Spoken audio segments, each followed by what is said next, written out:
We have risen from the ashes to school the masses. Hello, everyone. Welcome to another edition of the Scholars Wrestling Show, episode 324.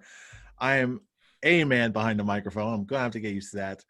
Scholar Jeff joining us this week, as always, the one and only, the undisputed Scholars of Wrestling party champion, the one and only Mr. Scholar Tarek. Scholar Tarek, how are you doing tonight, sir? It really seems that Brian not having a microphone comment really got to you, apparently, with how you were doing this week's intro. Yeah, I'm still getting used to the fact that we all have crazy microphones now, or at least we're getting to that point where we're just going over the top with sound quality. We're upgrading, baby. We're upgrading. And speaking of upgrades, there's tougher to get any more upgraded than the current Scholars of Wrestling World Heavyweight Champion, the one and only Mr. Scholar Charlie. Scholar Charlie, how you doing tonight, sir? As Brian said so delightfully last week, I can't help but notice that someone's not here. Yes, Brian, COVID times call for COVID measures. I was in a meeting and was not snuggling with my... Where the fuck's my championship? Oh, that's right. It's at my apartment in Midland Park. I had to stay here at the lake house tonight due to weather. You bearded schmuck. You're not here tonight. Now you're the one that's not on the show. And next week, we're going to have a little talking to. Don't you worry. But aside from that, aside from Brian missing, aside from my snuggly wuggly world championship not being at the lake house, I'm fine. And the rest, in the kingdom of Chaz. After you, and sir. The hate boner continues. Yes, and the rest of us. Meanwhile, the rest of us. Brian continues. Meanwhile, the rest of us bearded schmucks have to carry on. The show must go on. I mean, come on, look at who you're co-hosting the show with. True. But you guys are delightful bearded schmucks. He's just a lovely, lovely rival. We're not judged by the FCC, and no one on YouTube is going to find us here, so whatever. Anyway, to respond to Jeff's little intro there, you can't get more of an upgrade than the top upgrade by yours truly, the undisputed scholar. I mean, come on, man. Of course. Because you know what? Sometimes you just got to roll with the process. Go for that title. Sometimes you just got to roll with the process when you're doing the intros. That's why I make the big bucks. And by big bucks, I mean no bucks at all. I mean, you telling about by big bucks, I mean zero. I mean $0. I mean, when you're comparing it as an upgrade, I mean, that's kind of talking down on you, fool. I mean, you're more closer to becoming an undisputed scholar than he is right now. That was a quick backpedal on your part. I'm saving all my shit talking for the schmuck that's not here tonight. So Tarek, bravo. But it's not about you. It's always about me. Yeah, you guys are trying to reach this level that I've been at for a long, long time. You can stay there. I'll claw like a sloth till I finally get some accolades. Right now, I'm enjoying being world champion. Kids, for the time, while it may be about the constant chase for accolades and the belts and all the good things in life, I've got all the accolades, so there's nothing more to chase. It's now just fun and games. You know what we're gonna chase? It's hard work for you know what we're gonna chase. The three of you. We're gonna chase the segues into this week in the world of professional wrestling, because that's what we're all here to take on. We're gonna take on the world of professional wrestling 1 week at a time. So let's dive right into this week's world of professional wrestling with this past week's Monday Night Raw. And I'm going to tell this right out of the gate.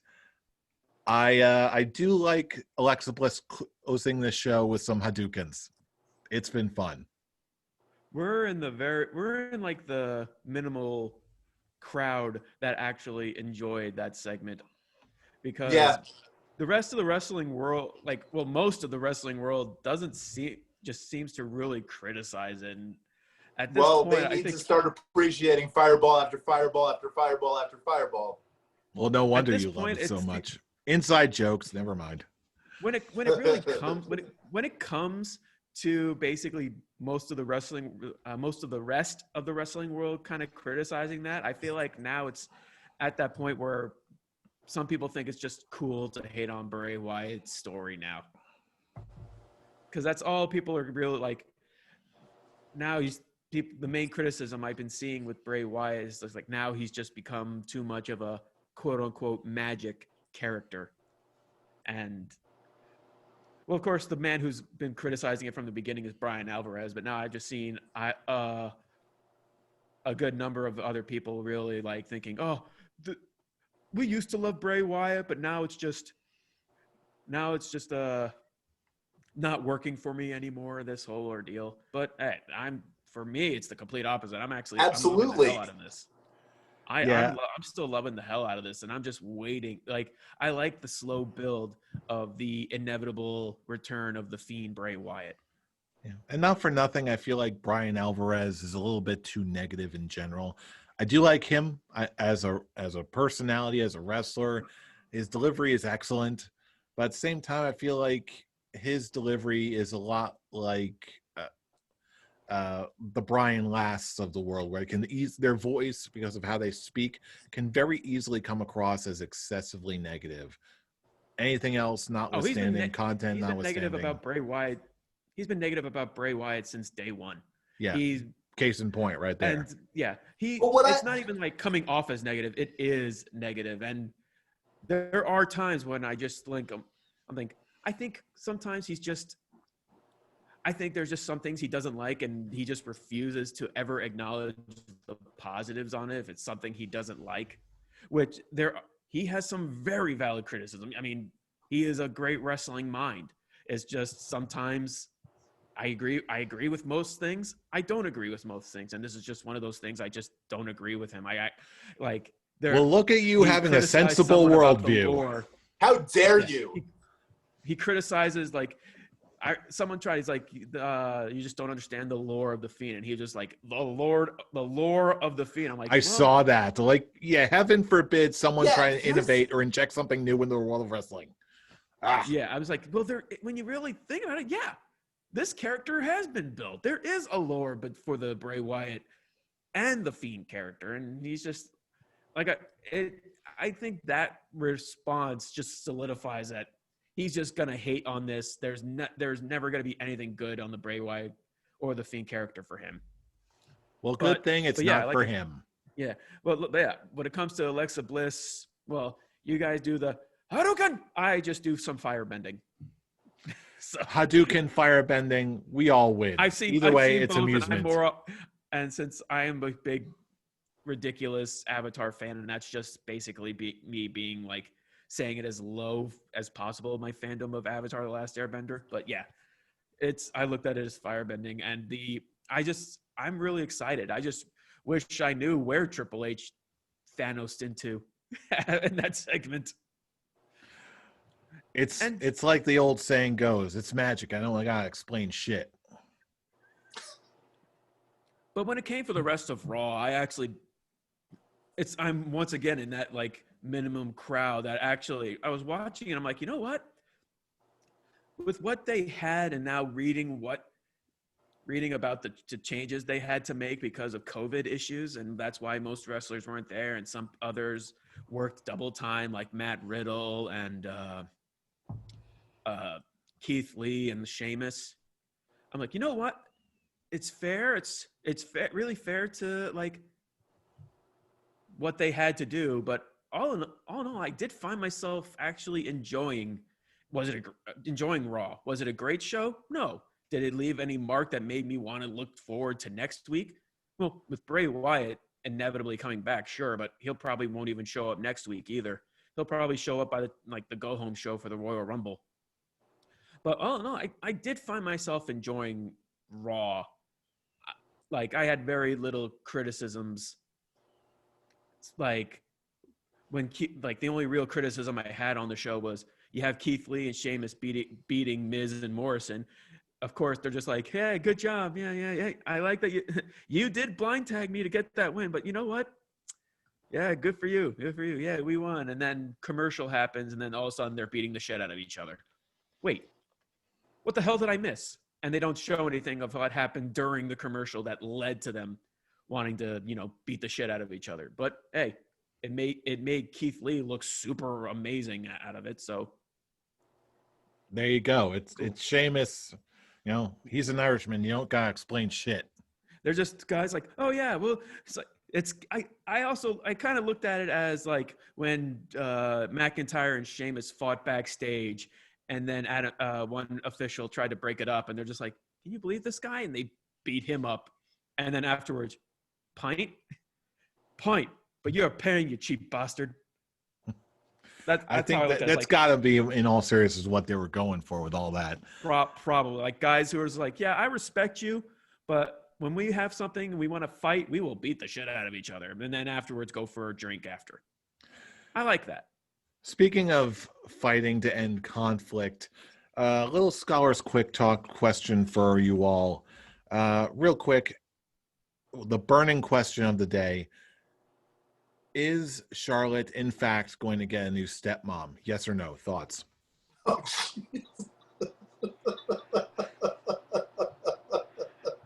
What Lacey wants, Lacey gets. This is an important question. Go. And what Jeff wants for Lacey never happens. This is also, in fact, true. Thoughts? This is kind of it's kind of reminding me of the Tori Wilson and her dad. Oh dear God, no! What's her name? Dawn Marie. Dawn Marie. Thank you. That is some quality television right there. Oh yeah. It's just the only real negative it's not the only real. There's quite a few negatives I have on this particular subject, but the biggest concern I have is the fact that we're still really in the middle of a pandemic. WWE is still kind of having situations where Raw superstars are getting COVID. Is it really the safe bet to have almost 80-year-old Ric Flair around that in a constant storyline? He's lived an amazing 12 lives already. It's okay. It's a good question. It's a fair question to ask by every stretch of the imagination. And I feel like it's a little too early to go into the complexities of this, especially because we don't know. Well, I don't know what the COVID vaccine regulations are. I know that in our state, they just recently opened up the ability for people 65 and over and people with underlying health conditions to get it. Yeah. I don't know. All that to say, like, I don't know if maybe Rick has already gotten vaccinated. We don't know what the current state of WWE's COVID testing policy is. There are so many other things, but for me personally, I've got to think that I get the distinct impression that WWE's vibe is, hey, anyone who wants to work, we'll let you work as long as you're just, everyone's going to be wearing as many masks as possible, keep it as safe as possible, temperature checks, sanitizer, the whole 9 yards. I was about to say, I'm sure Nate isn't being forced to work. I'm sure he's loving every moment of this storyline that's going on right now. And that's the other half of the point. Like, if Ric Flair wants to work or do something, like, realistically, nobody can COVID stop or no, him. Who's going to stop him? Nobody. Exactly. Well, also there is the story that came out that WWE is reopening the Performance Center and having the talent has to be there 5 days a week, trained ordeal, and it's a whole mandatory thing, and that's actually having some of the superstars backstage very unhappy with management, thinking, "Oh, are you sure about that?" So, hey, they may be very strict on it, and this storyline has Bruce Pritchard written all over it, having a younger woman go after a 80-year-old man. Just Oldest to get at the ride, daughter, longest line. Woo.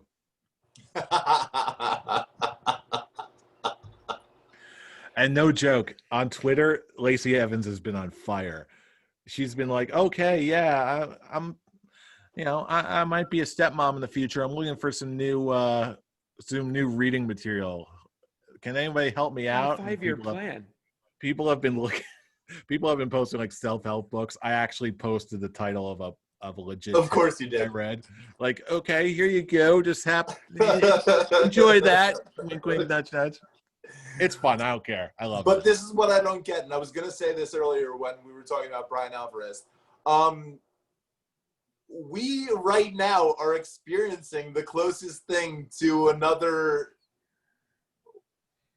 What's it? Well, oh my God, why am I blanking out on Attitude Era?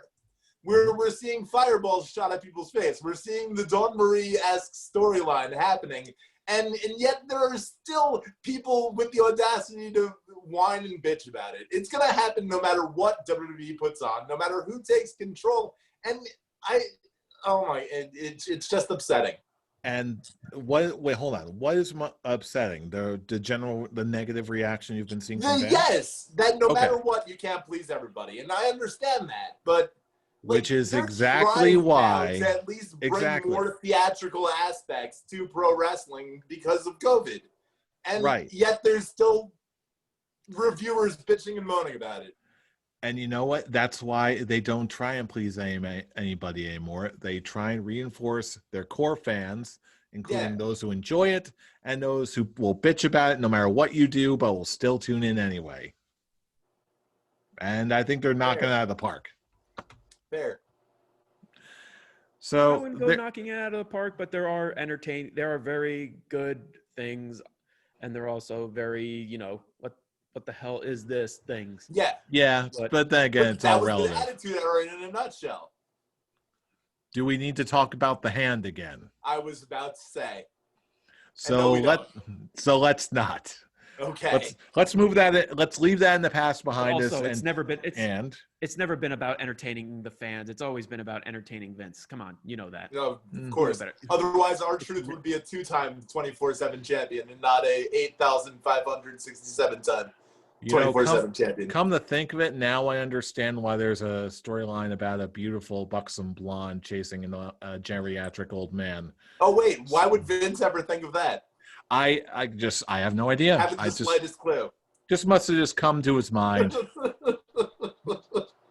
Anyway, enough of this nonsense. That's Jeff saying, you just made the biggest mistake of your life, baby. Now, I know you're going to be missing me when you got that big, old, white, wrinkly body on top of you with its loose skin and old balls. Gross. Okay, moving on. That's the main women's storyline on Raw. Oh, Lord, help us. Let's move on to something a little bit more encouraging, shall we? Poor Asuka. Let's talk about this past Wednesday night war. And specifically, speaking of women's wrestling, finally, at long last, my other girl, Xia Li, is killing people. I love it. The only thing I really watched on AEW Dynamite Kick was Darby Allin and Brian Cage. Yeah, I got in actually, in all seriousness, I got in kind of late Wednesday night. Mm-hmm. So Darby Allin and Brian Cage was actually the only full match I caught, and they tore the house down. I'm sorry to take away your thunder of what you were trying to set up on the talking about the Dynamite Kick show, but I'm not gonna sugarcoat. That's the only real thing that I watched in its entirety was Darby Allin and Brian Cage, which was an awesome match. And I'm still not a huge fan of the character, but I do see the appeal of Darby Allin, the wrestler. About time. I'm still not a huge fan of the character. I feel like they kind of blow it up about it, but I do see the appeal, and he still kind of has my Sasha Banks worry about how she did a couple of years ago of just basically not pulling anything and putting her body on the line and having her have a very, very short career. I mean, holy shit. I can see that worry. That press to the tables. I'm like, are you trying to kill yourself, man? I mean, But what if he Damn. ends up like Jeff Hardy and has many, many short careers into one extended career? Or have an addiction to pain pills, Let's Same not difference. hope for that. No, that's not. I'm not saying that's. I'm not hoping for that. I see him if he keeps doing shit like this. Yeah. Yeah. And It's a please, valuable for the love of option. God, don't make Sting his dad. Yeah. I know it's just a wrestling storyline, but you know what? Please, for the love of God, don't make Slow Sting him his down dad. a bit. Oh, I'll have a lot more to say about that later on. We'll get to that. But yeah, Dynamite Kick was, from what I saw, was really good. AEW brought it as well. Again, I know not everyone is as big a fan of Xia Li as I am, but I'm just glad she's finally doing something, and it looks like she's about to really capitalize on her unique charisma. And she's actually doing something that's being pushed. I love it. That and the latest exploits of the ever building Shotzi Blackheart and Dexter Lumis. I feel like, correct me if I'm wrong here, but I feel like I'm the only one who watches for individual wrestlers instead of the show as a whole. I do too. Okay, I stand corrected. There we go.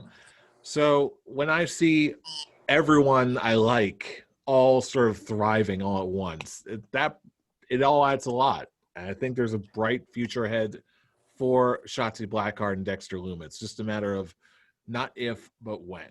Mm-hmm. Nice. Unfortunately, I actually didn't watch NXT this week. It's on one of my things to watch this week. Neither did I. But to respond to your introduction, to another part of your introduction to this discussion on the Wednesday night shows, it's not a Wednesday night war. Not for me. It's just more wrestling. Wednesday night wrestling. That's what it is. Since day one, it's never been about. It's like rating. I don't give a shit about ratings. I don't give a shit about demographics as much as both shows seem to.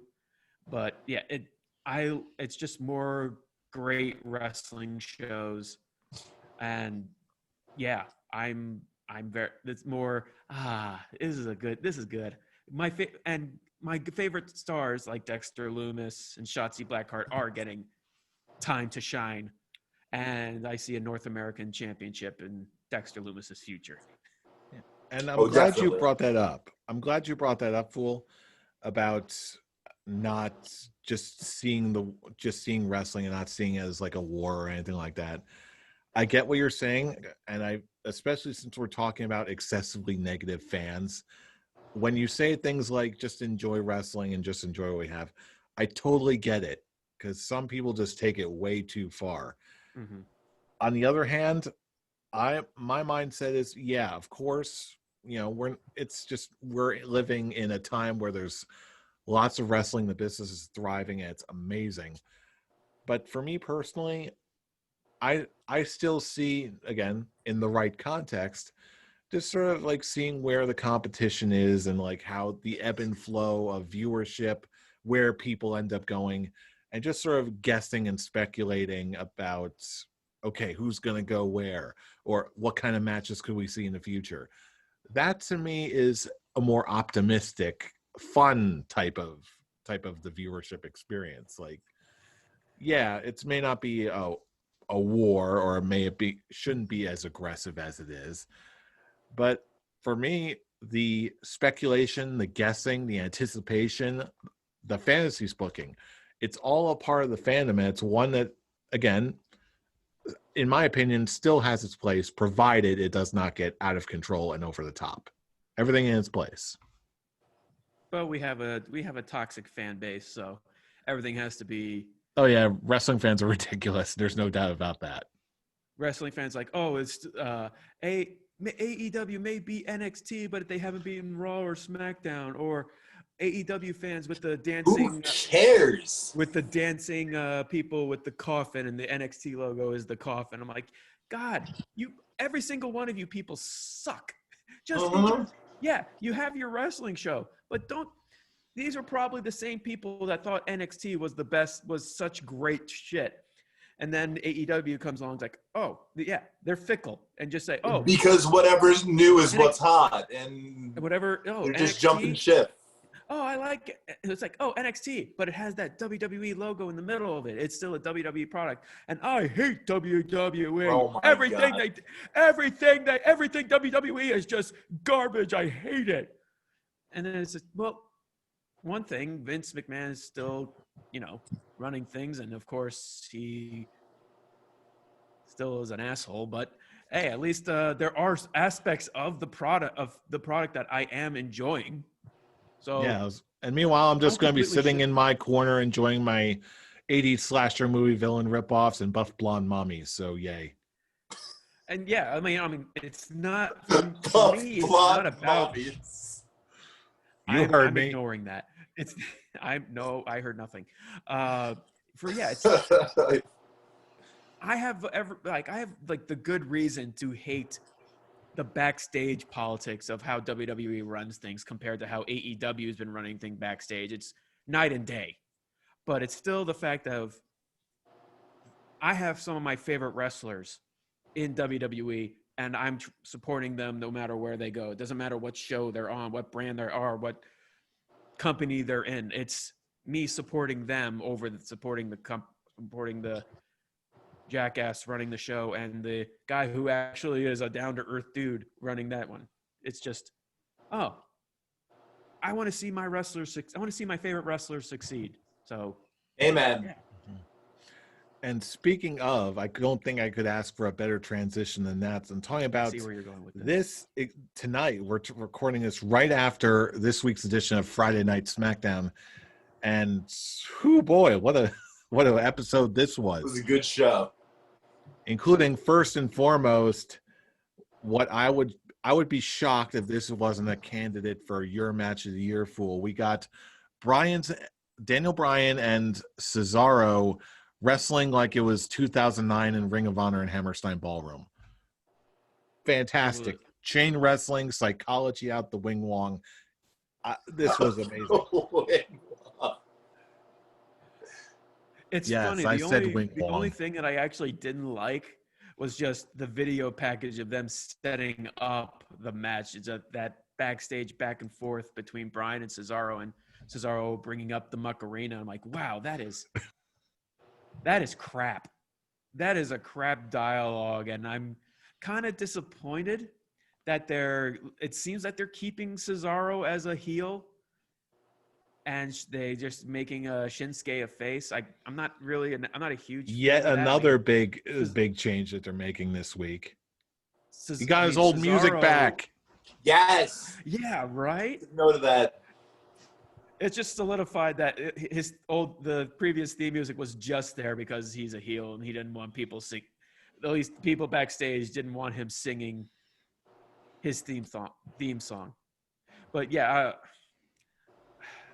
again, it's just back to, I hope this doesn't they push them, they push these two guys apart, and one is lower in the lower ranks and one is succeeding, like kind of what they're doing with Heavy Machinery. I mean, at least Otis he's not exactly in the best position. I mean, but he's still getting TV time compared to Tuckus.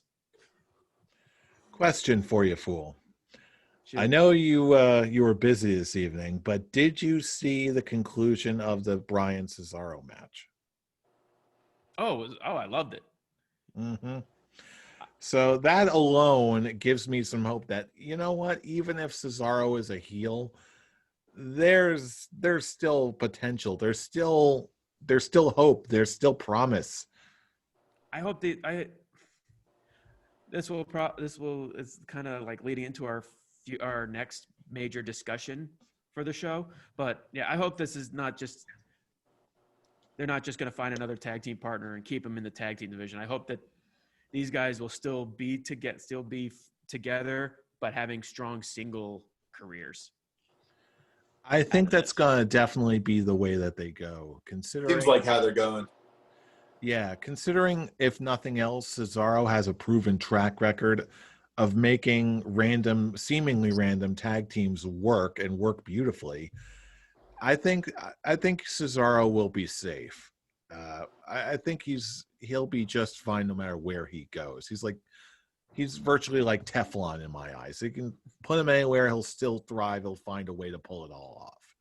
Definitely. And it seems like they're kind of putting Apollo Crews into the tribal family with Roman Reigns. I mean, they had Apollo Crews talking with Roman Reigns backstage, kind of looking up. It's like, oh, kind of looking up to you type of ordeal. It looks like they may add Apollo Crews to the Roman Reigns tribal chief stable. Which is very interesting. Would be a good.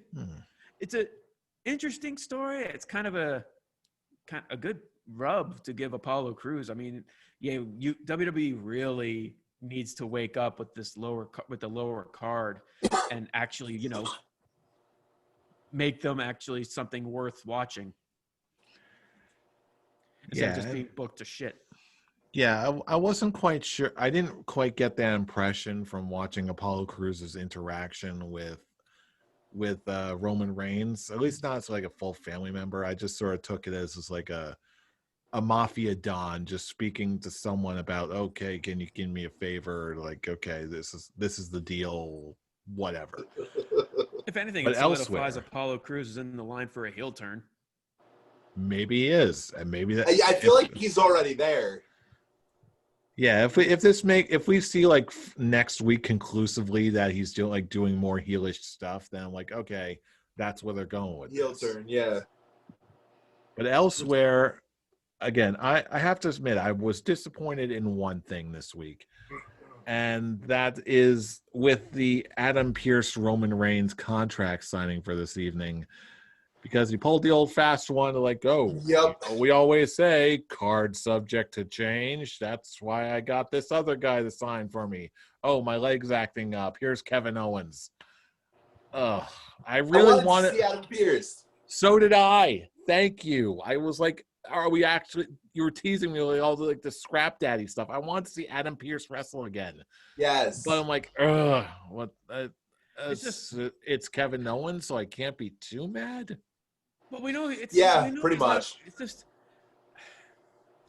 It's just. I think the thing that frustrates me the most about this is that it's still knowing the fact that KO is not winning the title. Like it's a baby face who, again, we're wanting to support, but WWE doesn't really support him. They're not looking at him as Universal Champion, so they're not going to give him the belt. It's just more filler storyline to whatever they're going to have for Roman at WrestleMania. Dwayne. So it better not be. And I'm big cut. It's going to be Dwayne. Guys, I know, but I don't want it to be. I know, but it's going to be. Oh boy! You get what you get, and you don't get upset. We're going to see the Rock and Roman. Hey, as long as he stays away from everyone else I like, I don't care. Just do it. Oh, please! You already took away Punk back in the day, so my hopes and dreams are crushed. I don't mind Dwayne versus Roman. I really don't. Well, you know what? I don't care. It's more. It's honestly it's Drew's title match that I'm real. Well, do we? Hopefully, this whole. I see where your mind is going. The wheels are turning. Like you don't. You want to dream, but you don't. That's going to be ruined by Goldberg. So I hope it's just Royal Rumble that we're getting. Goldberg. Oh no! Oh, Goldberg's going to be taking over and raping our WrestleMania season. So, Goldberg and Dwayne. Oh, brother. Well, you know what? Brother. I'll tell you what. On that note, Fool, as you were alluding to, per your suggestion, we're deciding to close this week's show with a little something fun, a little something extra. We're going to look on the positive side of life, and we're going to look ahead to what we really want to see happen. This is pure speculation. Our wishes for what we want to see happen in the world of wrestling in the year ahead, in 2021. Now, we were talking before the show, and we agreed that we're all going to go down our top 5 things we want. Are we still okay with me going first? Would you like to? Yeah, go right ahead. All right. So in my number 5 slot, I'm just going to get this right out of the way.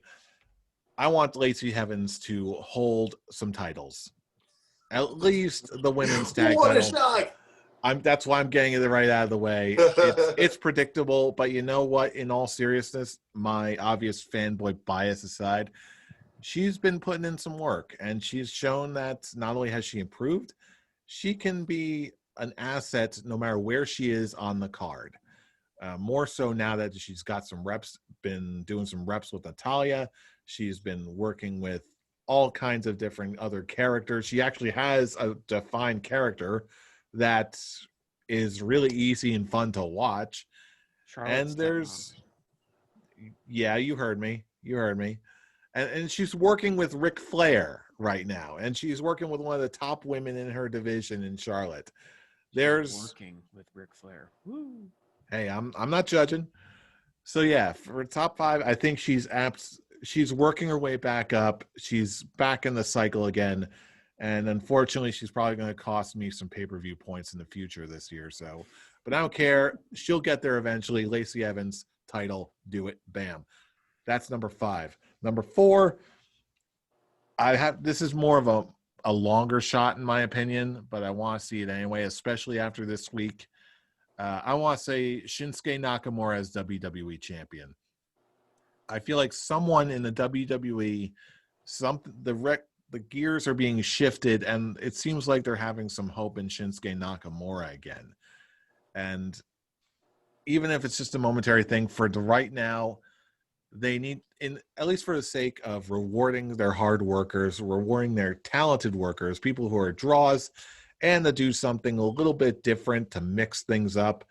Shinsuke Nakamura you can do a whole lot worse. And let's be real, no matter what, the accusations have been around for a long time. Shinsuke Nakamura is being underused. We've said it a million times. Now, I'm thinking and I'm hoping that's more possible than ever that they're going to pull the trigger on Shinsuke here.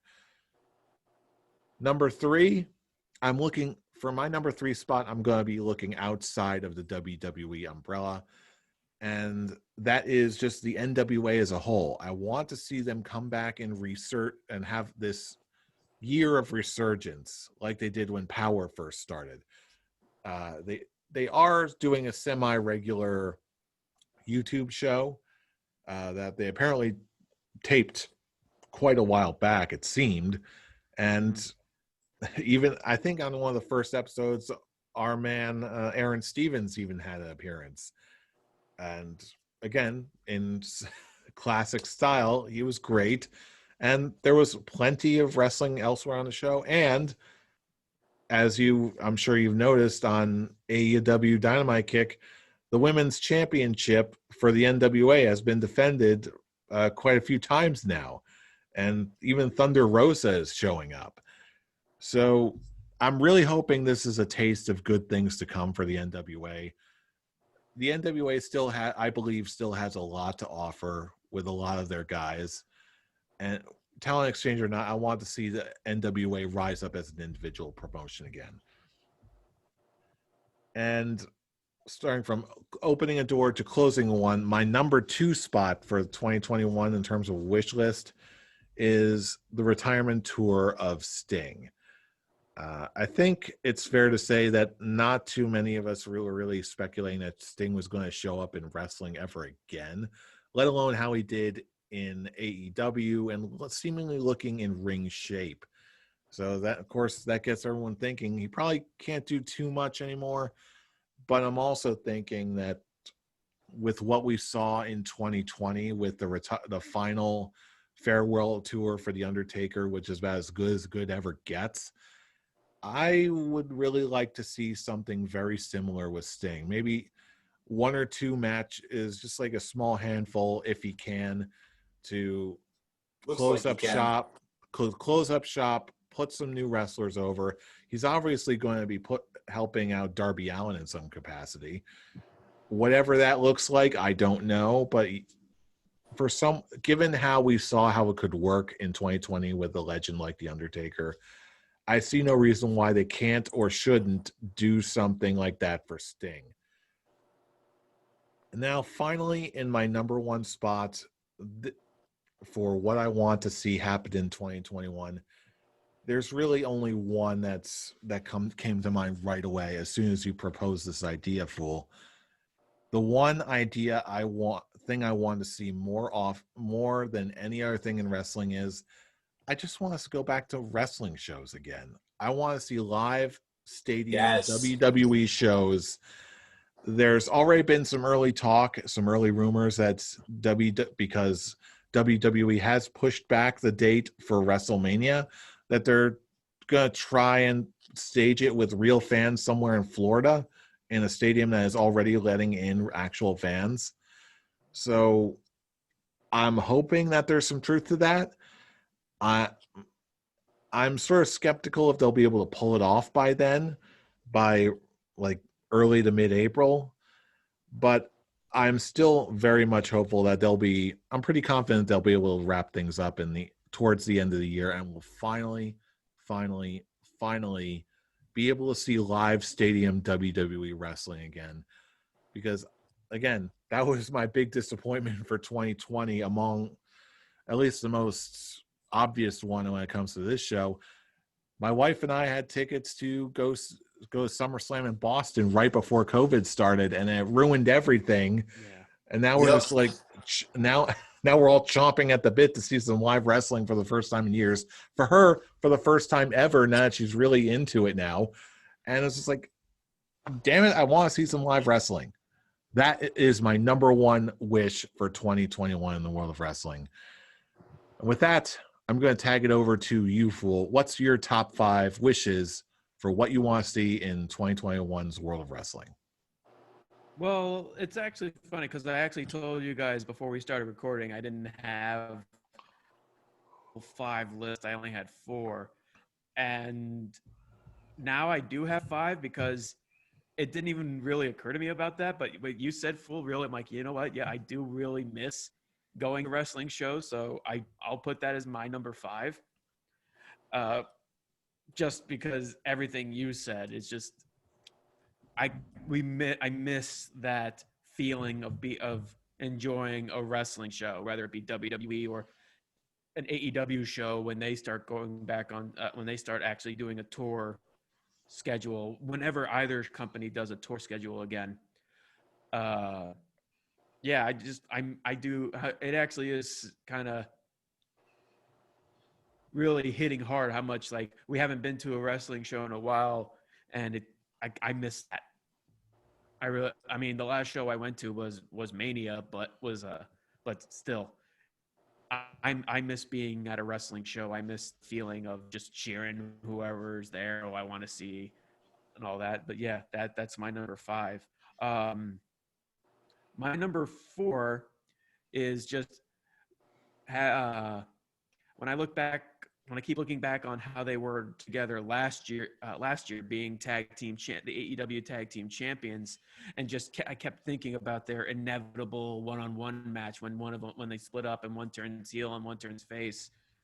I want to see Adam Page versus Kenny Omega for the AEW World title, just because I just love those two so much. When they were together, and I love when they had their one singles match, and just continuing their story of just it will be a very poetic coming of full circle for them. Definitely. Being full-bred AEW guys going for the top title. And continuing with the top title rave, my number 3 is this one's going to be a shocker for you guys, I think, is I want to see Bobby Lashley win a world title. Bobby Lashley, ever since he joined the Hurt Business, it's continuing of what on one of my favorite things that came out of last year. Yeah, you're big into the Hurt Business. With the Hurt Business. And right now, like, yeah, he had world title opportunity, but that was when, Lana was also a part of that storyline and kind of, fucking things up. That's my one for their storyline. Now that loose end is completely out of the storyline. Bobby Lashley is quite possibly the best he's been since he's back. Honestly, he's been the best since he's ever been in WWE. He looks like a dominant force. He does. I want to see him drop that United States Championship and move on to basically the top main event level. I want to see him. Part of me even wants me to see him win the Rumble. He hit me that hard. Wow. I know. Like I said, I got a shot. It's a shocker. He is now. No, not so much Bobby Lashley. Contender. The part of you wants to see him win the Rumble. I know he's not going have something to piggyback off of that with on my list. So. Oh dear. It's not. I know it's not going to happen, but like I'm just saying that as an example. Like I am very into how much they are building Bobby Lashley. He looks like a top star that could be a world champion, and I want him to be a world champion. Amen. It's now especially that he has MVP as his mouthpiece, and so kind of like the Paul Heyman Brock Lesnar team up, where MVP does most of the talking, and then when Lashley talks, it's a big deal. And he actually has been getting better mic skills. I mean, he did great when it comes to mic skills when he was in Impact. So we're seeing now. It seems like he's getting more creative freedom on the mic. At least now when he's putting his promos, he actually sounds like a human being and not a guy reading a script. So, yeah, I'm loving every second of it. And I can't wait to see what he does next. And I really hope he wins the title. Or like a world title. My number 2 is going back to Kenny Omega. It's something we've actually talked about before on the show. And I kind of said it as a joke, but now that we get, I kind of said it as just kind of playing along with his character, but now really thinking about it, I do want to see Kenny Omega win the G1 Climax this year just to continue his going after every world title that he can get. Yes. So I want to see him just go through with that mission. And the only way I can really see him going for the NJPW heavyweight title is through the G1 Climax. So that would reach a whole new climax level. And Giggity. had to do it. I had to do it, man. Yes, I did. And honestly, this should have been like the very beginning because this is more of a me and my bias. I want to see it's not real. I want to see continuing what we talked about earlier in the show. I thought you were just about to say Taka Michinoku. You said talk about. Jesus Christ, Charlie. Lay down. Go to sleep. I'm continuing on with what they had with Cesaro on SmackDown. I want him to get a big push. Not just like an upper mid card. I want to see him now put into a main event story. I want him to be a top player. Because we know he has the charisma. We know he has the mic. He has the skills in the ring. And out. He is a complete set that could be a top star in WWE. And he's been in the tag team division long enough. He's probably not going to be close to that level, but at least he's getting the start. I mean, if anything, he'll be a good opponent for the Intercontinental Championship. And now him winning the IC belt is my cloud 9. My favorite wrestler winning my favorite title. Oh my God, there's not enough pillows to cover up that erection. But yeah, it's just continue this push for someone who's deserved to have this push for so many years, where everybody is pretty much telling Vince McMahon, hey, you have this guy. Use him correctly. He's been put in so many different things, and it's in the end, it's always been pure gold that he's in. His tag team with Sheamus, his tag team with Tyson Kidd, his tag team with Jake Hager, Jack Swagger. Then he's been basically being a top favorite person whatever he's put in. I mean, the fans love him. Do something with him. Hey, if That's my number one. it already happened with Kofi Kingston. Just right guy, right place, right time. And he just got this huge win with against Daniel Bryan, a former WWE multi-time WWE champion.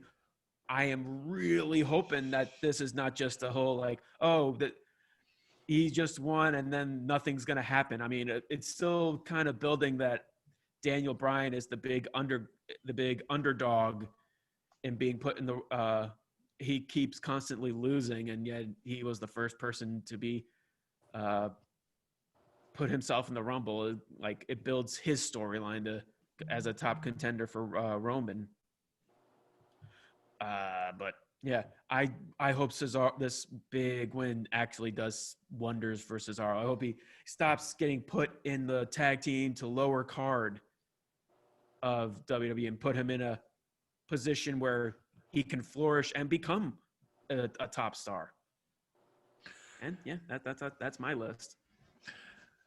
And here's hoping. But in the meantime, let's pitch it on over to, last but not least, Scholar Charlie. What's your top 5 picks for things you want to see in the world of wrestling this year? Since you guys already mentioned the whole live wrestling and going to events again, I'm going to piggyback off that first and add, since I got the taste of it on Long Island, autograph sessions and indie shows again.